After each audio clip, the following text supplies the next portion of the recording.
Good morning, my friends. DRBMiller here, and I welcome you all to our Destiny world, Destiny 1 world it is today. Thank you very much for coming. Hope you're all well. What sort of weather are you having in your local area? A bright, sunny day here in London suburbs today. It is warmish, but when I woke up, it was actually raining. I woke up very early today, about 6:30 in the morning, and it was like really dark and murky, but it all cleared up by the time I did a few things, and we're enjoying a proper autumnal Saturday, and hope that everyone is going to be fully enjoying it as much as me. And perhaps you are going to be going to your local marketplace, or you are simply up and about, you go to shops, maybe you come back later to play some of your favourite video games, and we are going to be engaging yet again with our Destiny world. As you know, we're delivering our broadcast in a somewhat different format, which is shorter and crisper than what we had before.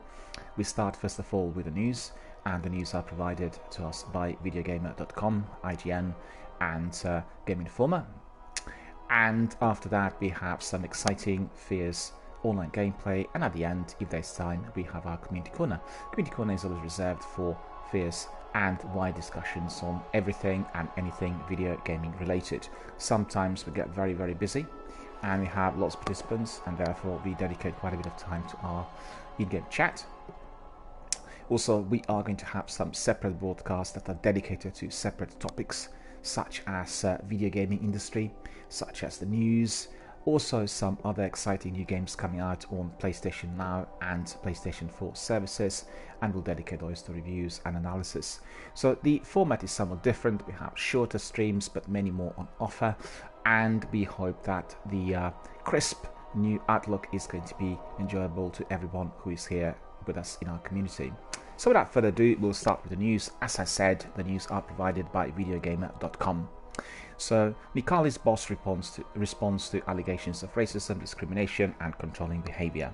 So let's see what happened in there. It is surprising indeed. Tyron Rodriguez calls his comments indefensible and unacceptable. Tyron Rodriguez, founder of video game developer publisher Mikali's, has responded to allegations of exploitation of its employees, ghosting and racism at the company. Yet again, we are getting this investigative journalism through Kotaku.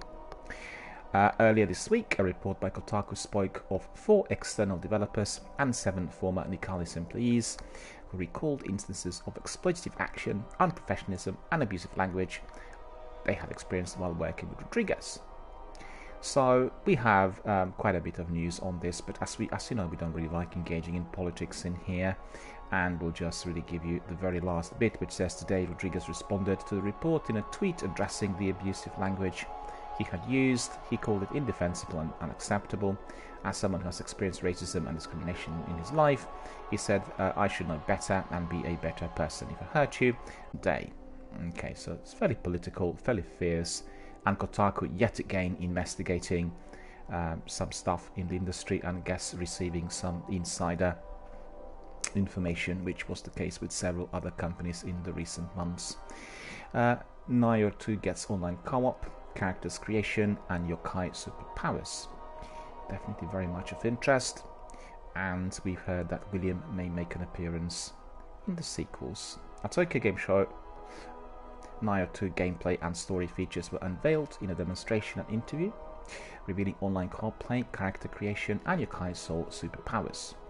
In an interview with 4Gamer, Nioh 2 producer Fumiko Yasuda explained a little of the story in the next game and what players have to look forward to. The hero of Nioh 2 is a mercenary who, after meeting the merchant Tokichiro, will assume one shared name with a new associate, Toyotomi Hideyoshi. Hideyoshi is half human, half yokai hybrid, and players will use a character creation system to create their own character this time around. Although the options shown here were limited in the Nioh demo, there will be lots of ways to customize Hideyoshi, including facial gestures, age, and a degree of femininity excluding from your gestures. Sounds very interesting. Super Smash Bros. Ultimate will never add movie characters like Iron Man. Well, that is said today, may well change tomorrow. Only video game characters will appear in Nintendo's fighting series.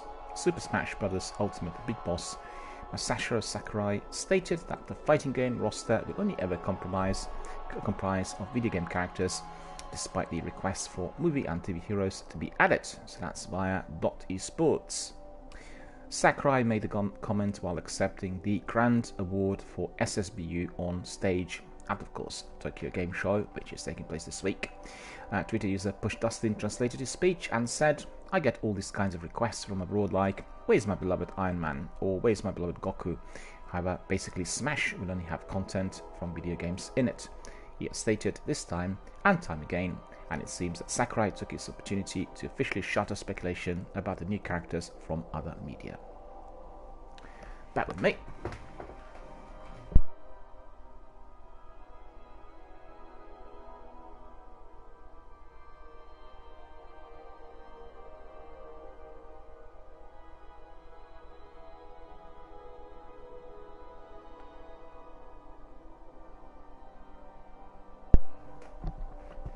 Close to the Sun is coming to consoles next month.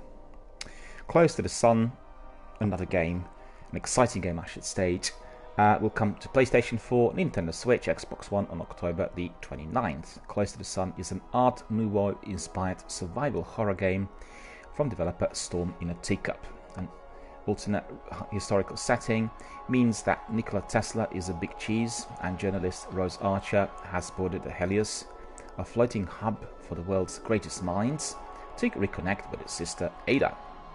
Except it turns out that something has gone very wrong on Helios and it becomes a wicked game of survival with spooks around literally on every corner. Close to the Sun will also receive limited physical collector's edition, so that is definitely for all of you who like to be purchasing the unusual, rare, special games.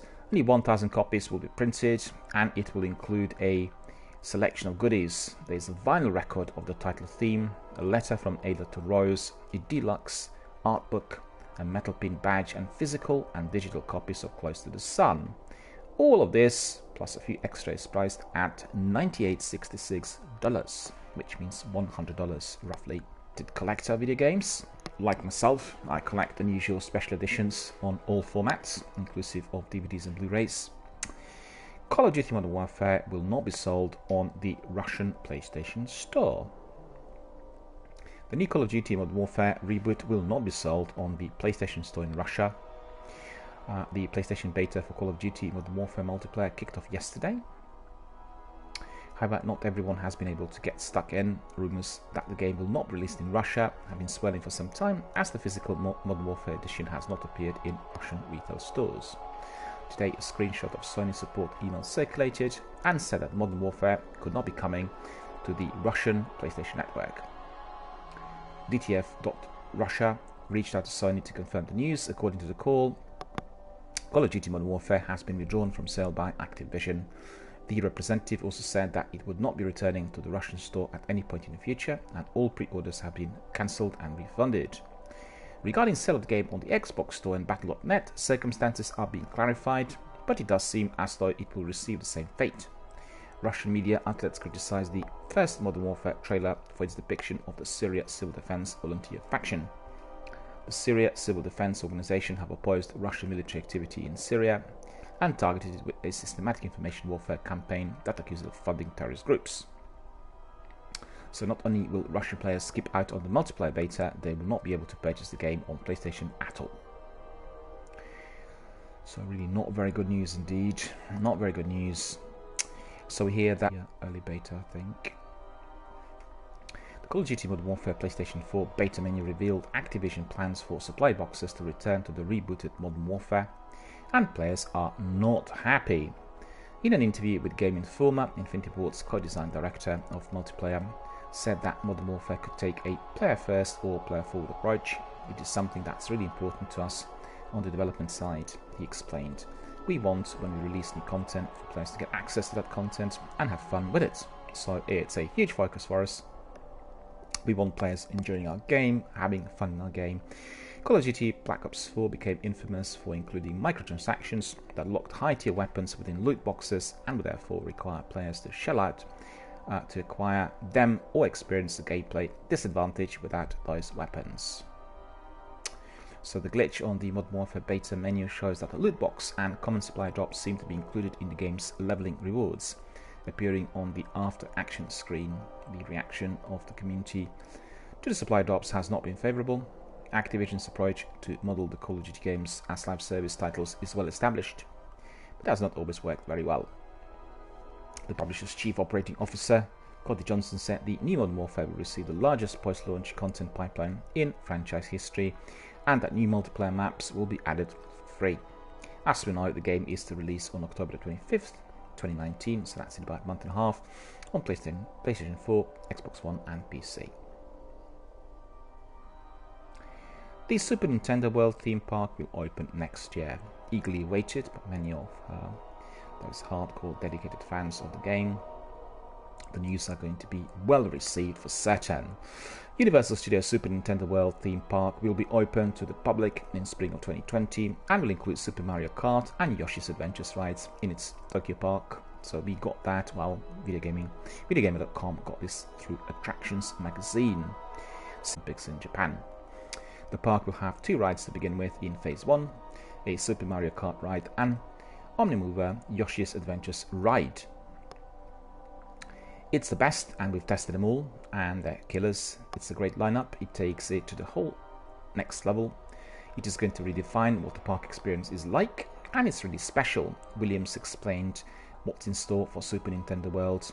I believe if I can red shell my competitors IRL, the Yoshi Omnimover ride will use different coloured Yoshis as its vehicles, and tour the park in its entirety from Peach's Castle to the Mushroom Kingdom. There might be even a piranha plant that swipes at the ride as the attendees disembark. Most interesting is the interactive feature in Tokyo Super Nintendo World theme park. Guests will be provided with a bracelet that dots up points for interacting with the park and going on the rides. This total will be sent back with your game console so you can build on it and come back again, meaning that there could be a new Switch game that ties in with a park adventure. Nintendo is no stranger to innovation, and it just unveiled the Ring Fit Adventure, its new fitness game that has players squeezing, balancing and sprinting on the spot with a flexible Switch peripheral. So that's really very, very good news.